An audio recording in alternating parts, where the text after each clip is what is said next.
This is the Pacific service of Radio New Zealand. We're now closing on this frequency. Our transmission will continue in a few moments on 7440 kHz in the 41 meter band. Retune now to 7440 kHz in the 41 meter band. This is New Zealand.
Pacific News, Hawkins. Fiji's health ministry is warning that new HIV cases in the country could exceed 3,000 this year. The Assistant Minister for Health, Penyone Aravunawa, told the Fiji Sun the situation was a national crisis. He says adolescents now make up 10% of new cases, and last year saw a record 32 infections in newborns. The Fiji Sun reports unprotected sex remains the main mode of transmission, but Bluetoothing of illicit drugs where blood is shared is a growing risk. Just over a third of those with HIV in Fiji are receiving treatment. The U.S. Western Pacific Regional Fishery Management Council has agreed to allow commercial fishing within the 4 marine national monuments in the U.S. Pacific, despite opposition from members of academia and Hawaii organizations. Kaya Selby has the story. The National Marine Fisheries Service issued a notice after a presidential order back in April. It authorized commercial fishing within the Pacific Remote Islands Marine National Monument.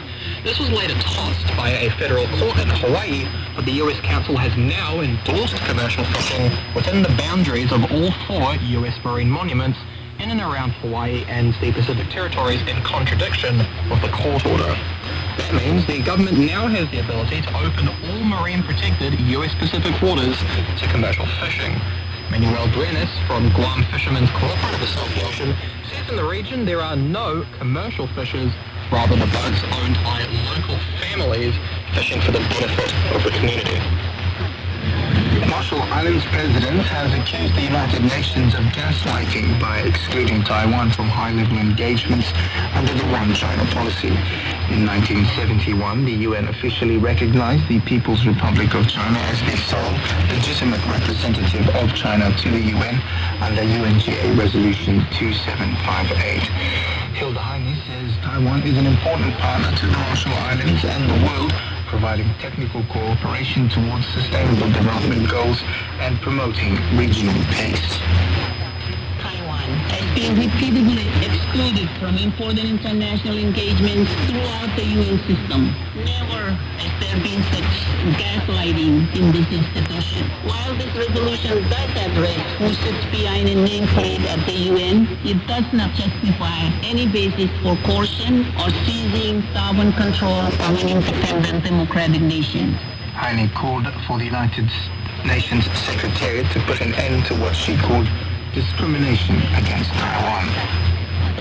The Tuvalu Prime Minister says U.S. President Donald Trump's comments this week that climate change is the greatest con job ever perpetrated on the world are appalling.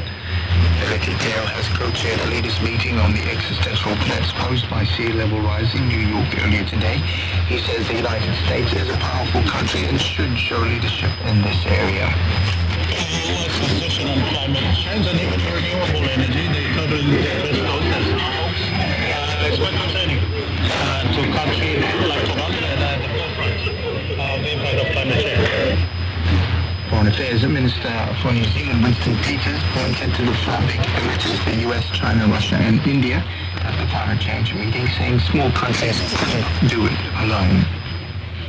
The Papua New Guinea government has failed to deliver the results of last year's $35 million census within its own time frame. Prime Minister James Marape was expected to reveal the country's population last Tuesday, coinciding with the independence anniversary celebrations. It is yet to be announced. The national newspaper says Mr. Marape also issued a directive earlier this year that all citizens be registered under the National Identification or NID project by the 50th anniversary. But the office responsible for its implementation, the Papua New Guinea Civil and Identity Registry, says just 3.8 million people registered. In Solomon Islands, a UNICEF ambassador says the price of menstruation products should drop by about 30% when taxes are removed. The Solomons became the first Pacific nation to scrap taxes on period products earlier this month. Tax partners told Pacific Waves the change is particularly significant for girls and women living outside urban areas. We are very scattered. They then have, extra charges from the sea freight, air freight, and things like that. And so it just gets more and more pricey by the time it gets into the community. A department says about 200,000 girls and women will benefit. In Aotearoa, New Zealand, social media company Meta is rolling out restrictions for New Zealand teenagers on some platforms from today. Regional Director of Public Policy, Mia Garlick, says teen accounts are being launched for Facebook and Messenger users here. She says the accounts impose restrictions on harmful content, make accounts private, and set time limit reminders.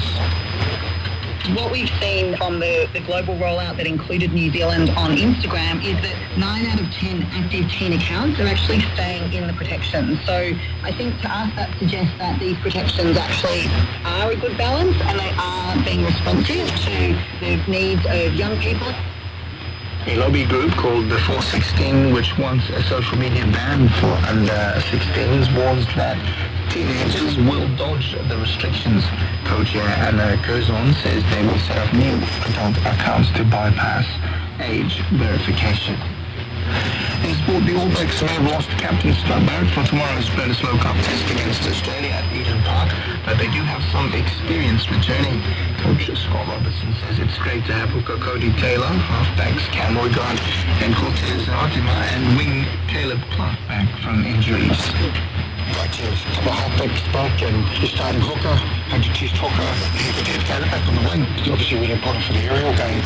Meanwhile, James O'Connor has been named to start at first five for the Wallabies, while prop James Skipper will become the first Australian to play 150 tests. The Papua New Guinea Barramundis men's cricket team will play warm-up matches in Brisbane this weekend before they fly to Oman for the T20 World Cup qualifier. The national reports they will face Pacific rivals Samoa and Oman in the first round of matches. Samoa have been in Auckland, where they were joined by former New Zealand cricket star Ross Taylor, who's come out of retirement to try and help his mother's home country get a T20 World Cup spot. 3 teams from the event will qualify for the World Meet. The legal process may be over for Clayton Lewis, but the former All Whites footballer is still facing a fight for his football career. Lewis was this week sentenced to a 2-year community release order, meaning he avoids a formal conviction for his role in a pay league spot fixing scheme. Football Australia is now seeking to impose a lifetime ban from the sport. Professional Footballers Australia Chief Executive Bo Bush urges the sports leaders to consider its impact before it is applied. What we believe is absolutely critical with this is moving away from this punitive approach. How do we restore these individuals through a restorative justice process? That's really critical here. How does the sport get better out of this? The sanction would exclude Lewis from coaching, refereeing or even attending football matches and apply worldwide. That's news and sport from RNZ Pacific. There's more on our website, rnz.co.nz/Pacific.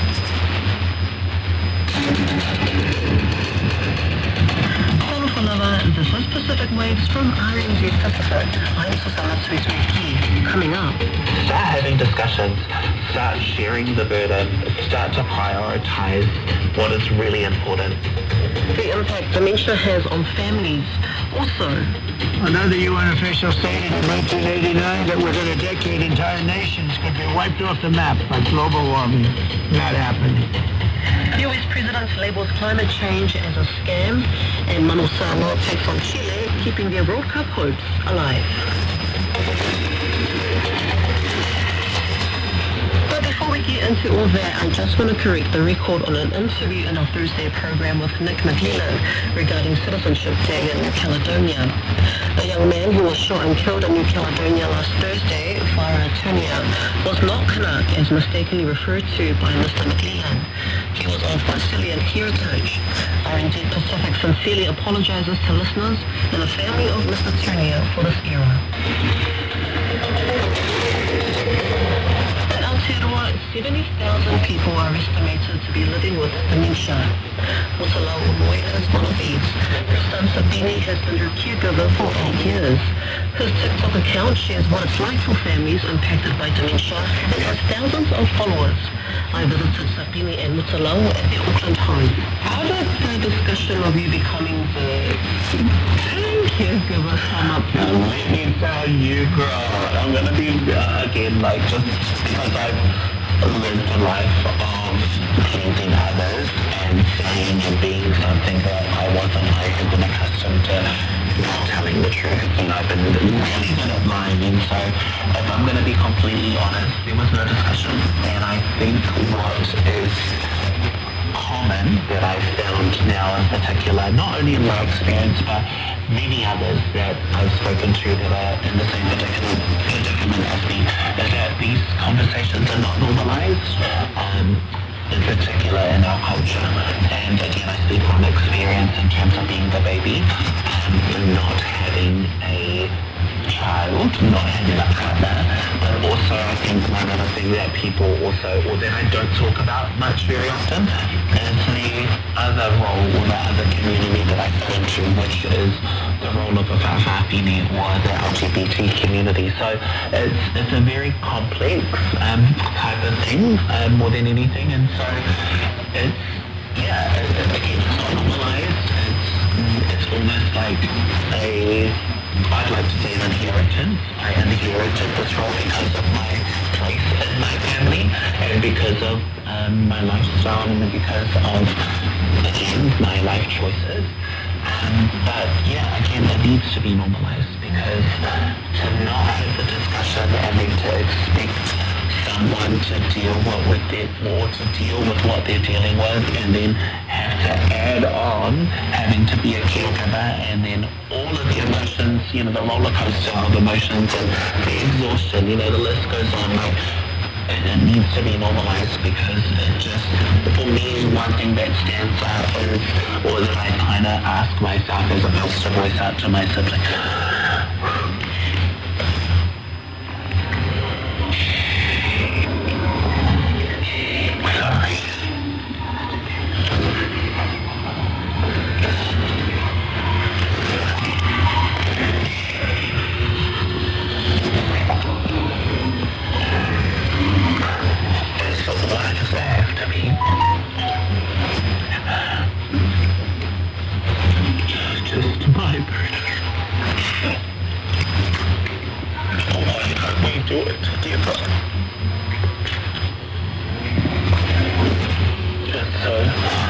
These tears were not only my tears, but they're the tears of so many other caregivers. And I'm not only doing it alone, but also doing it in silence. And so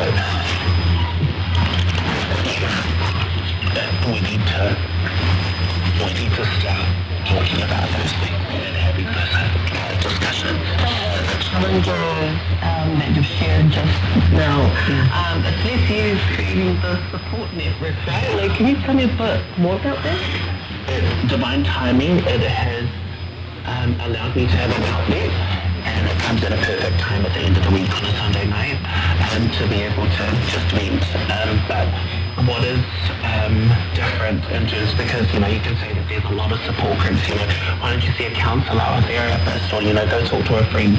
And I think what is beautiful about speaking to carers that are either in the same journey at present or either have served their, journey with their loved ones, is that when you talk to someone that doesn't get it, in particular myself, because I have to speak from my own experience, is that I found that I was over-exhausting myself. I was having to put more effort in trying to explain or justify, my choice. That's what I found out that I was doing, right? Is that I was justifying a lot of the things that I was doing, so I'd be telling people about Mum, and then I'd feel this, sense of urgency to be like, and then further clarifying, and that becomes exhausting. And it's nice to speak to people and just say, I'm really exhausted, and then that's it. What are some of the responses towards you and your mom's journey that has stood out for you? Oh my gosh, I can't even pinpoint one of them. All of them, like every single one, always kind of holds my heartstrings. Like anything, I love my followers, love people that comment, but do they realize that they're, obviously not making this emotional roller coaster any easier? Like I'm crying in my quiet time, so that's because how touched I am at these messages. And I think what pops out the most, and I think again is the scary thing, which should not be scary and should be challenged, is the amount of people that are doing it by themselves. No family present and no family help. What's your message to other Pacific families out there who are in similar shoes? Yeah. I think it's, again, start having conversations, start normalizing preparing for these things, start to rally up as a family and start to talk about what if this happens to our parents, who is going to do it? Because we already know the landscape of life, and we don't get younger, we get older, and so it just, again, I cannot fathom that. Again, it's another discussion, but I think that's my message, is start having discussions, start sharing the burden, and start to prioritize what is really important. But I think also, and it's probably going to be harsh in terms of how or what I say, I think it's about realizing that your priorities are not your parents, at times. And so I think that needs to be challenged. And so they should be first and foremost. And if you can't give them money, you can't give them, the care that they need. If you can't be there, then their minimum is time. And so from what I've experienced in terms of my own choices, that I notice that if I want to do something, I will do it. And so it's about challenging those perceptions and again those ideologies and start normalizing the conversations that need to be had because they're vital. That was Sabini Unui. You can catch the video version of this interview on our RNZ Pacific Facebook page or on our website at rnz.co.nz/Pacific. In New York, Pacific leaders are calling for renewed global efforts to combat and adapt to climate change. At the United Nations General Assembly, leaders emphasized the severity of climate impacts on small island nations. Tiana Haxton reports. The President of the United States says climate change is a green scam that is costing a fortune. Donald Trump told the United Nations all of their predictions of a climate change-induced global catastrophe are wrong. Another UN official stated in 1989 that within a decade entire nations could be wiped off the map by global warming. Not happening. It's the greatest con job ever perpetrated on the world, in my opinion. The carbon footprint is a hoax made up by people with evil intentions. Tuvalu's Prime Minister says Trump's comments are appalling. Leti Dale co-chaired a leaders' meeting on the existential threats posed by sea level rise in New York. He said the United States is a powerful country and should show leadership in this area. the U.S. position on climate change, even renewable energy, they're talking it's quite concerning to countries to underline the purpose of the impact of climate change. New Zealand's Foreign Affairs Minister Winston Peters pointed to the four big emitters, the US, China, Russia and India at the climate change meeting, saying small countries couldn't do it alone. The Paris Agreement, adopted in 2015, saw world leaders pledge to keep global warming increase below 1.5 degrees Celsius. But Marshall Islands President Hilda Hine says many countries are failing to deliver on their promises. She told leaders all nations, whether signatories to the Paris Agreement or not, must act now to end fossil fuels and curb global emission rates.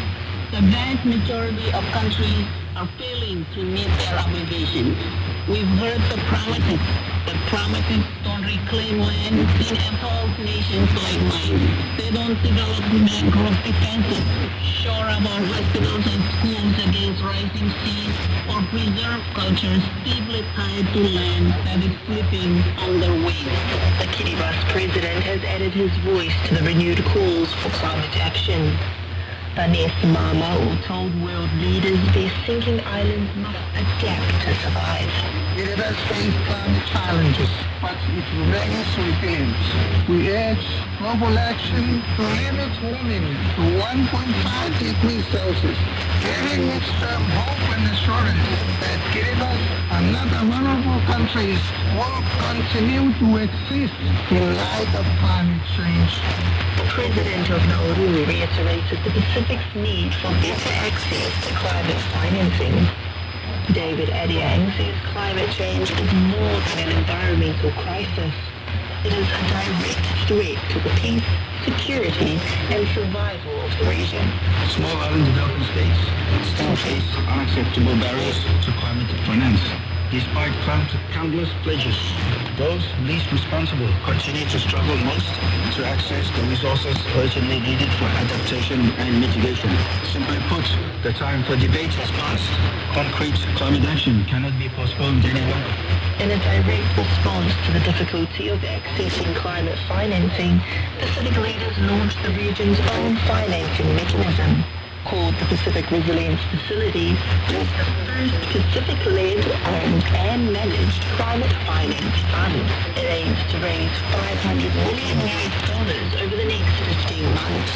At least 10 countries have already pledged contributions, with Australia's promise of over $65 million being the highest so far. There's a lot of sport happening at the moment and some crucial matches coming up this weekend. I'm joined by Christina Persico, who is our Morning Bulletin editor and a shameless sports fanatic. Hello, Christina. Kia ora, Susanna. Okay, let's kick this Talanoa off. An important rugby match for Samoa this weekend, right? Yes, indeed. So Māori Samoa is aiming to qualify for the 2027 Rugby World Cup. They missed out on qualification through the Pacific Nations Cup, which has just finished. So they are now in a two-league series with Chile.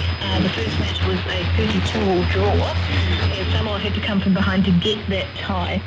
So the second match kicks off in Chile at 8:30 a.m. on Sunday, Samoa time, and the winner of this two-league series will get direct entry into the 2027 World Cup. Now, because there was a draw in the first game, the second, whoever is an outright winner, they get to the World Cup.